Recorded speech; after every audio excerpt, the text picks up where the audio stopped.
Recently, the wife of the president, the first lady of the country, was in America, and she was calling for more American strikes in the northern. She specifically stated northern part of the country. She didn't call for strikes in the southeastern part of the country that are suffering from the IPOB and sit at home and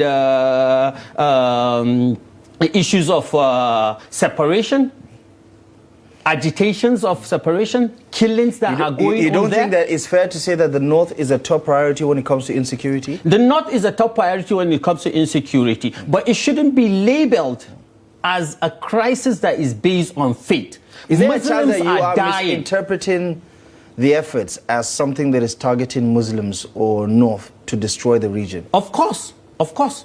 It is a deliberate act. But where's the facts? The facts are numerous. Wherever America in the past 20 years has conducted war, it's in Islamic countries. From Somalia to Yemen to Iraq to recently in Iran. Forgetting the fact that millions of Christians are killed in Palestine today. Millions and millions of Muslims are being killed over the years. The recent count in just the 2025 crisis between the Palestinians and the Israelis, 70,000 people dead. Americans are not focusing on that. The European countries are not focusing on that. So this brings out the hypocrisy in this in the southern hegemony. In the context of people with certain faith being designated as certain people. So you're accusing the wife. You're accusing the wife of the president of what exactly? What did the first lady do? The first lady has called for attacks. The American government. She did not mention terrorists. Who do you think she wants to be attacked? She did not mention terrorists. Quoting her word for word, she called for more strikes in the northern part of the country. That's quoting her word for word. And if you look at the narratives that are being sent out by certain media organizations in Nigeria here, you talk about Fulani herdsmen bandits. You don't talk about Igbo bandits. You label criminality and target to a certain faith or you target to a certain ethnicity is absolute profiling and is condemnable. This is what we need to desist from doing. We should call a criminal, whatever his background of faith, whatever his background of ethnicity, whatever his background of geography where he comes from. A terrorist is a terrorist. A criminal is a criminal. There is no need demonizing so many other people, innocent people. I'm a Fulani man, back and forth. If you say Fulani herdsman bandit, you're including me. There are criminals that I don't associate with. There are criminals that I condemned their acts. But isn't there a chance that, the possibility that all the things you're saying could be true? However, the same narrative could also be empirical, that the bandits are majority from the Fulani extraction. And there's nothing wrong with that. But if the bandits are from the Fulani extraction, then are you calling every Fulani man a bandit? Yeah, but that is the point that has not been made. All right, let me ask you another question. The majority of the people in ESN and IPOB are Igbos. We up till now have the tag of unknown gunmen. Why is it that we don't have the tag Igbo gunmen?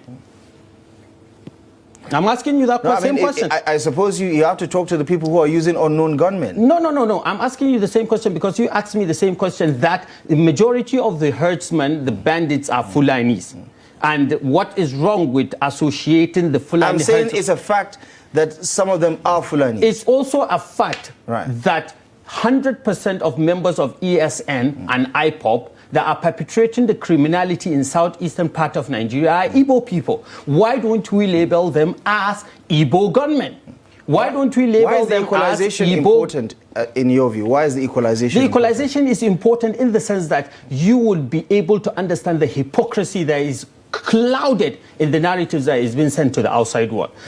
Fortunately and unfortunately for the northern part of the country, it lacks the mouthpiece to express itself. Most of the media outlets that are dishing out news and news agendas for Nigeria, for Nigerians, to the outside world, are people that hardly even understand the northern part of the region. So they send out narratives that suit their own interests.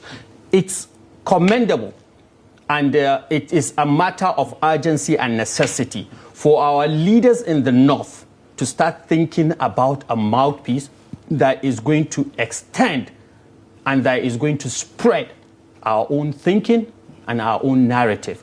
We are peace-loving people, we are humble people, and we are a religious people. I have told you in a recent interview that was conducted here with me, a Christian that is living in any part of Kano State is safer than a Muslim that is living in any part of Plateau. And that's a fact. In the past 20 years, how many Christians were killed in Kano? In the past 20 years, how many Muslims were killed, murdered, gruesomely murdered in Plateau? We recently have the issue of General Al-Ghali. In the southeastern part of the country, we have the issue of Gulag. We have the issue of Harira that was killed along with her six children and if you have to cherry a pick pregnant baby. If you have to cherry pick incidents, there are others who would also cherry pick incidents of mob action. Whether it's Deborah in Sokoto, for instance, or several other incidents where Christians have lost their lives as a result of their faith. I mean, there's always room for everybody to cherry pick and make his own point. But the larger conversation we are cherry picking, where are the common denominators? The common denominators here is there is widespread insecurity in Nigeria, and it affects everybody. And the federal government needs to do the needful.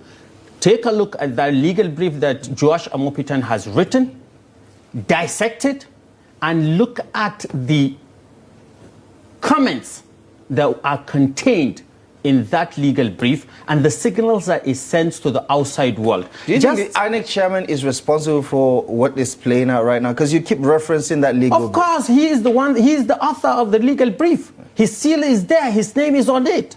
And up till today, he has not come out to dissociate himself from that legal brief. So we have to hold him accountable. It's a treasonable offense. I repeat it again. It's a treasonable offense. Calling for the use of external... For a lawyer to... Is a treasonable offense. Calling for the intervention of foreign military forces in your country. Calling for the United Nations forces, the IU forces, the ECOWAS forces. You just said the First Lady is asking for military strikes in the north. Is that also treasonable felony as far as you're concerned? The First Lady of the country made a statement, and that statement can be interpreted in a different manner.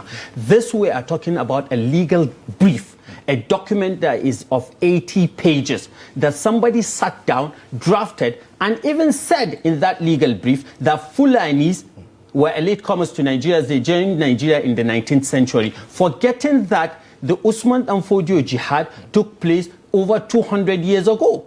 And associating everything that is happening in Nigeria today to the jihad of Sheikh Usman and Fodio.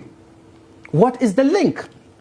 What he has successfully done in that legal brief is label any northern Muslim as complicit in the killing of Christians in northern Nigeria. That is your understanding of it. That's what he did. I mean, that's your understanding of it. That is what is contained in the legal brief. Okay, so, and that is what I understand from what I read in the legal brief. You don't believe the New York Times reporting of an obscure screwdriver who has put together a report that has been used to reference what the U.S. Congress is using as data points. What the U.S. Congress has done. As data points. What the U.S. Congress has done. Genocide. What the U.S. Congress has done is listen to a narrative that is one-sided, perfected their investigation that is one-sided, never took time or care to go and listen to the people in Katsina, to go and listen to the people in Kaduna, to go and listen to the people in Zamfara, to go and listen to the people in Sokoto, to go and listen to the people in Maiduguri. All the references that are being made is that they had a visit, they investigated in Benue, and they were relying on materials that were being sent out from Nigeria. That is a one-sided approach to the whole matter, and it is grossly unfair to Engineer Rabiu Musa Konkoso